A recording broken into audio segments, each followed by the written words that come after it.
Coucou les filles, j'espère que vous allez bien et bienvenue pour une nouvelle vidéo. Première vidéo officielle blabla de 2024. Pendant que je vais vous parler, je vais me préparer un petit peu parce que j'ai pas l'habitude de me présenter comme ça, surtout avec mes cheveux naturels. N'hésitez surtout pas à liker, commenter, partager cette vidéo, à faire un petit tour sur Ajafit. Les filles, bonne année, bonne santé. On s'arrête là. Chaque année, et ça fait quand même pas mal d'années qu'on se retrouve pour la nouvelle année maintenant, la seule chose que je vous souhaite à chaque fois, c'est la santé. Parce que c'est vrai qu'en fonction des individus, on va souhaiter certaines choses, d'autres non. Certains vont vouloir l'argent, d'autres l'épanouissement, d'autres des voyages, d'autres des enfants, d'autres un mariage, d'autres une maison, enfin bref. Mais qu'on veuille une maison, des enfants ou même de l'argent, si on n'a pas la santé, c'est très difficilement atteignable. Vous savez, à la maison, on a passé une petite période de gastro.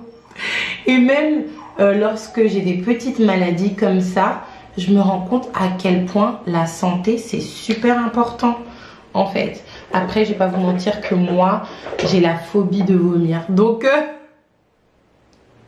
quand je vomis, je suis un petit peu dramatique, mélodramatique. Mais moi, à chaque fois que j'ai des petites maladies comme ça, une grippe ou autre, quelque chose de pas très gravissime, je me rends compte à quel point la santé c'est important. Et quels que soient vos objectifs de vie, les filles, ne négligez pas votre santé, prenez soin de votre santé, faites des petits check-up. Moi, j'avais dit que chaque année, à partir de l'âge de 30 ans, j'allais faire des check-up. C'est parti.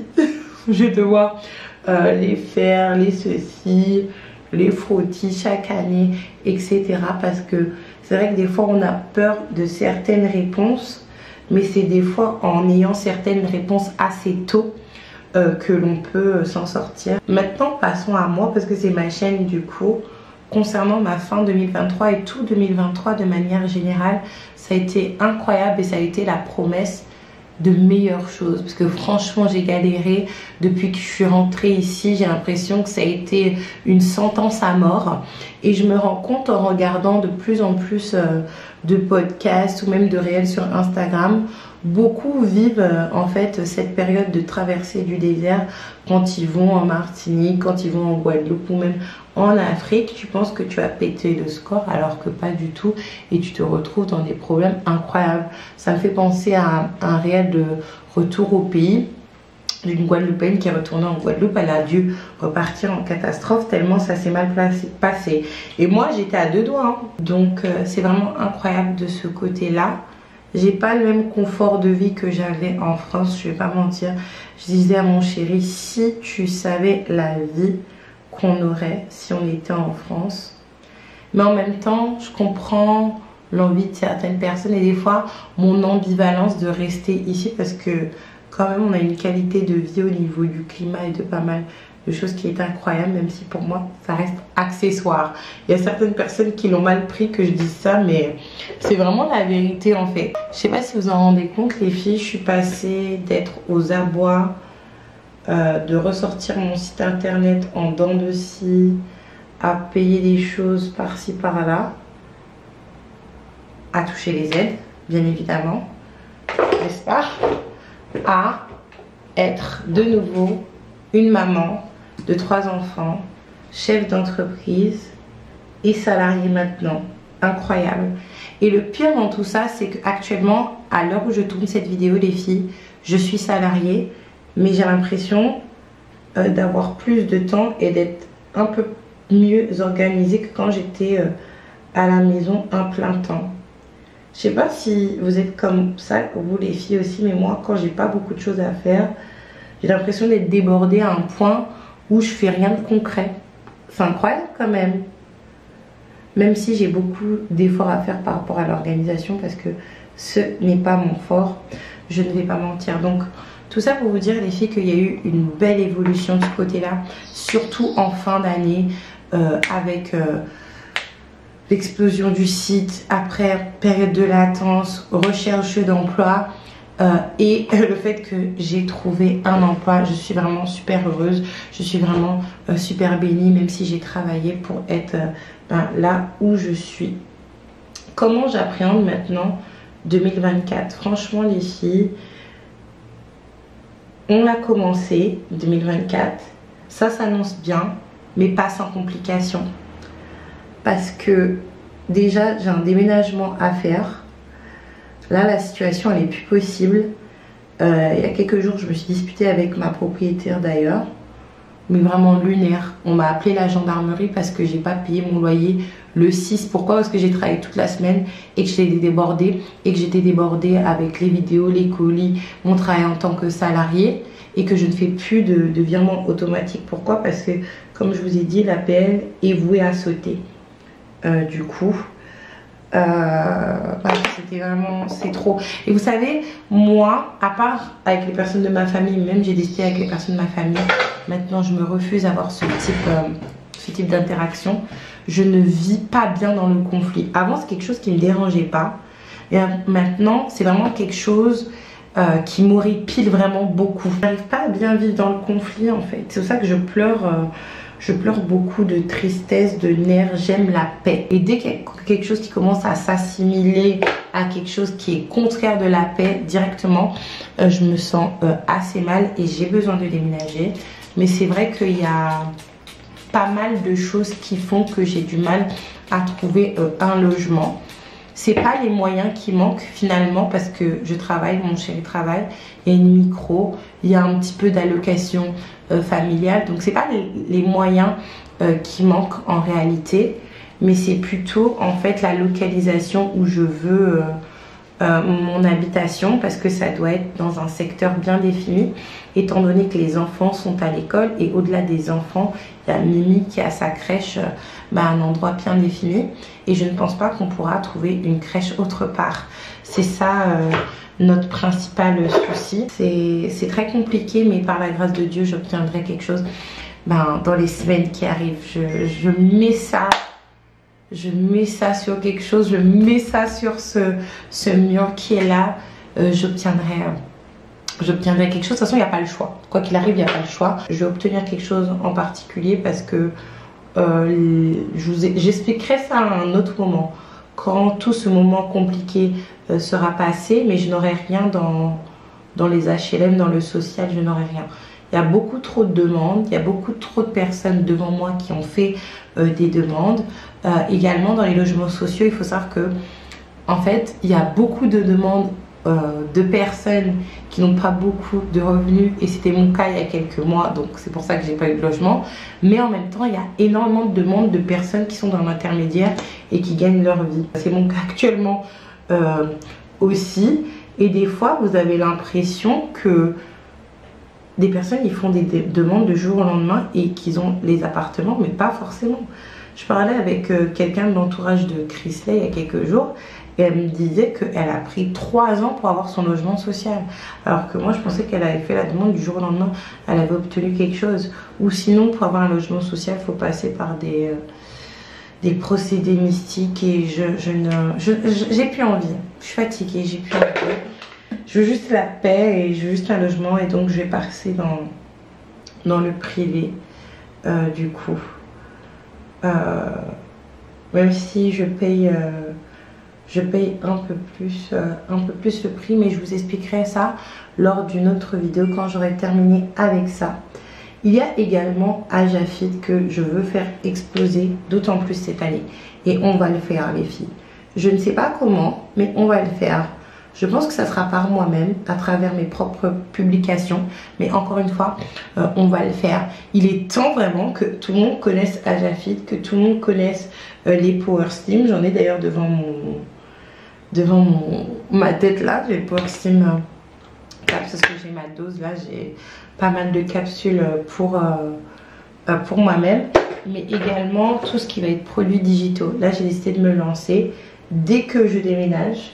Même si c'est dans un fond blanc avec une plante verte, et ça sera la seule décoration de la salle en question, je m'y mets aux produits digitaux, aux virtual courses. Je m'y mets. je m'y mets, je m'y mets, je m'y mets. Je sais que ça fâche certaines personnes cette histoire d'Ajafit, mais moi je comprends pas parce que je trouve que dans mes publications, je dose quand même. Hein. Parce qu'il y a certaines personnes, dès qu'elles voient que leur business fonctionne, elles ne parlent que de ça. Et ça, c'est leur choix d'ailleurs, je vais pas les critiquer pour. Moi, c'est pas mon choix. Je partage toujours tout autant mes affaires, mais si vous n'êtes pas contente, en fait, je suis désolée de vous annoncer que ça va continuer. Surtout que là qu'il faut que je tourne des commercials, des pubs, des choses comme ça. Il y aura des ad breaks bientôt. Donc vous allez être fâchés pendant un moment. Au-delà de ça, de tout ce que je vous ai raconté les filles, parce qu'on occulte le truc depuis le début. Vous savez, je pense, pour les filles qui me regardent, surtout sur Instagram, parce que c'est là où je me confie beaucoup, Instagram. Et c'est là d'ailleurs qu'on se dit que dans la vie, on ne sait jamais ce dont demain est fait. C'est pour ça qu'avec les armes que l'on a et où l'on est à l'instant T, il faut se battre et pas tout le temps râler, râler, râler. Après moi, vous voyez, les filles, vous me voyez râler et vous avez l'impression que je râle seulement. Mais moi, je râle pas seulement en fait. C'est-à-dire que je râle et puis je me bats à côté. Mais vraiment, à un point, vous ne pouvez pas vous imaginer. C'est-à-dire que sur mon ordinateur, il y avait le Pôle emploi qui était ouvert, il y avait Final Cut Pro qui était ouvert, il y avait Indeed qui était ouvert, il y avait Outlook qui était ouvert pour voir si Garance ça suit bien les mails, et ça a été très compliqué pour elle, même si elle essaie de se débrouiller un maximum. Il y a Ajafit qui est ouvert, il y a des emballages qui sont un petit peu partout, mes gants pour pouvoir faire les colis. Enfin bref, je me bats. Il faut se battre et pas toujours être dans la fatalité et être dans l'attente que quelque chose se passe ou que, pas une sentence, mais une date butoir se passe. Parce que pour les personnes qui suivent mes vidéos depuis un petit moment et qui suivent un petit peu cette saga, hein, qui est ma chaîne YouTube, et de toute manière c'est écrit sur ma bannière de chaîne YouTube, Currently Writing My Story. Normalement, les filles, à la période où vous voyez et où je tourne cette vidéo, j'aurais dû compter les jours pour mon retour en France.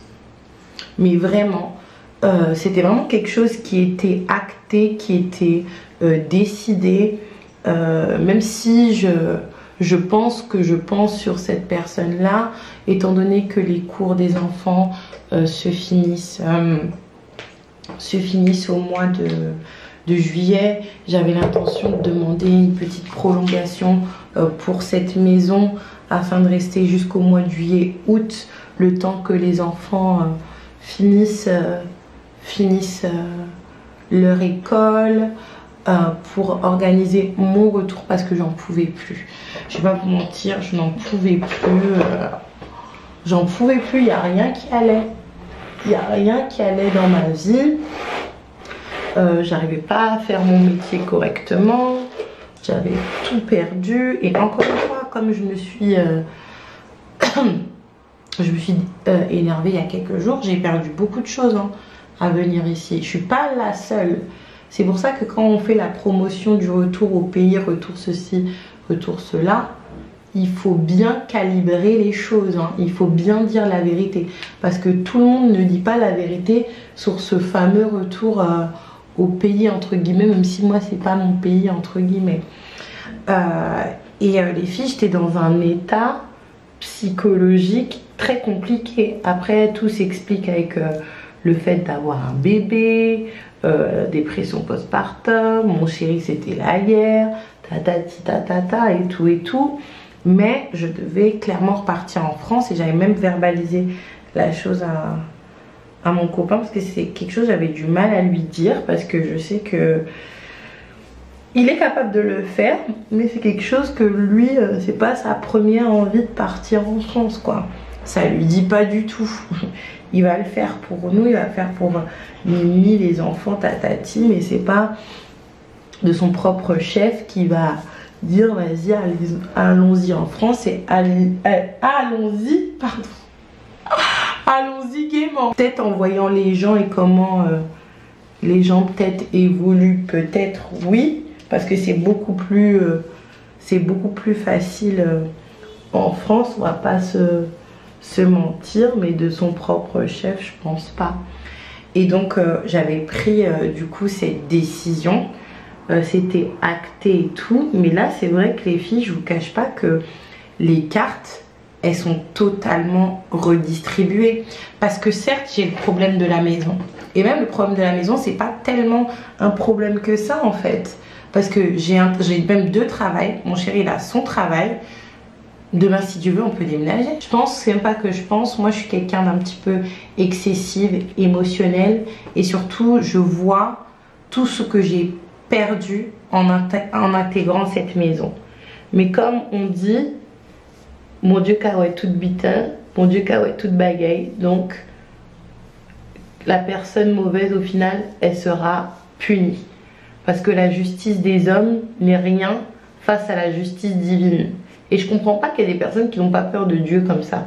Et d'ailleurs ce sont les personnes qui ont plus Dieu à la bouche qui n'ont pas peur de lui, c'est quand même incroyable. Mais c'est vrai que les cartes, elles ont totalement été redistribuées, parce que, bon, c'est vrai qu'au niveau de l'organisation, de l'expédition des colis à Jafit, ça prend un peu de temps. Je vais pas vous mentir, en fonction des périodes, en fonction de la poste aussi, en fonction de tout un tas de choses, ça peut prendre un petit peu de temps, mais finalement, j'ai des clientes qui sont fidèles, ça s'améliore petit à petit, le service client s'améliore petit à petit, grâce à Garance, même si un petit peu submergée.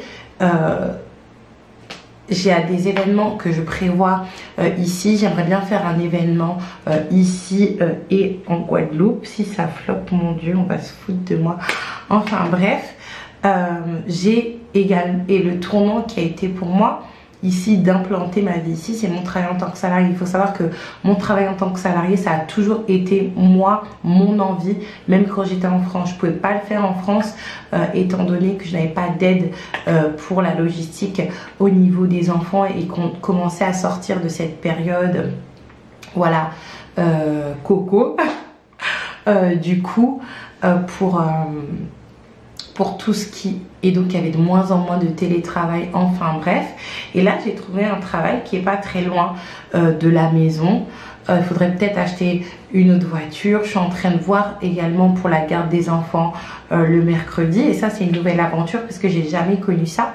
Moi, soit j'étais en télétravail, ou soit mes enfants étaient gardés par maman, ou bien avant encore, quand j'étais avec mon ancien compagnon, Joshua a été gardé par mon ancien compagnon. Mais finalement ma vie s'implante petit à petit ici, sans même que je m'en rende compte en fait. Quand j'essaie de trouver des solutions en attendant de partir, j'ai l'impression que c'est des solutions définitives qui se mettent en place. Même si je vous cache pas que je suis toujours un petit peu dans l'incertitude sur le quoi faire, dans le sens où je sais que ma vie, elle serait beaucoup plus facile en France. Et ça n'a... Bref. J'attends de me dire que je change de maison pour voir ce qu'il en est, et pour voir comment je vis les choses, pour voir comment on vit les choses également monétairement, parce que ici tout se casse la figure. Enfin bref, c'est vraiment une... c'est incroyable, c'est le cas de le dire, c'est incroyable. J'attends de voir, et on verra ensemble les filles. J'ai trop hâte de poursuivre cette année 2024 pour voir ce que ça donne justement, et je vous vloguerai tout, comme quand j'ai trouvé un emploi, comme je suis en train de vous vloguer certaines choses actuellement, je vous vloguerai tout. Mais encore une fois, en fait mes vlogs et mon témoignage doit être en fait l'expression de la chose suivante: ne regarde pas sur les gens en fait. Il faut savoir que les gens à côté, des fois, ils sont bien moins lotis que toi, d'accord? Et même si les gens sont mieux lotis que toi, tu ne sais pas ce que ces gens font. Il y a beaucoup de gens, ils sont dans des traquenards bizarres, ils font des jeux de cartes bizarres pour avoir ce qu'ils veulent, ils vendent des trucs bizarres. Récemment, j'étais en train de parler avec une fille qui était en train de descendre son gars devant tout le monde, le pauvre chaud, et pour mettre en haut des garçons qui avaient des chaînes en or, pour qu'on en prenne que ces gens qui ont des chaînes en or vendent leurs fesses à d'autres hommes en fait. C'est pour... Non mais c'est... Franchement, moi j'ai eu honte. Lorsqu'il y a eu la discussion, j'avais envie de me cacher. Enfin bref, c'était vraiment... Bref. Et au-delà de ça, tu ne sais pas combien de temps une personne a passé pour finaliser son projet et d'avoir en fait tout ce qui te paraît de la poudre aux yeux à tes yeux. Je vous donnerai mon exemple, même s'il n'y a pas que cet exemple là, il y a d'exemples de success story différentes et bien plus simples. Une fois je me posais la question, pourquoi telle fille elle a beaucoup d'abonnés d'un coup, etc., etc. Et il y a une copine qui m'a dit, mais attends, mais tu la connais pas, cette fille là elle est déjà très populaire sur Paris, c'est une cyber, ok, à Châtelet depuis 15 ans. Donc vous voyez, et c'est pas question pour être médisante ou quoi que ce soit, il y a des gens, vous savez pas d'où ils viennent, ils construisent leur réussite depuis longtemps, petit à petit, petit à petit. Bref, bonne année les filles, bonne santé. N'hésitez pas à liker, commenter, partager cette vidéo, à faire un tour sur Ajafi. Moi je vous fais un gros bisou et je vous dis à la prochaine. Bye bye.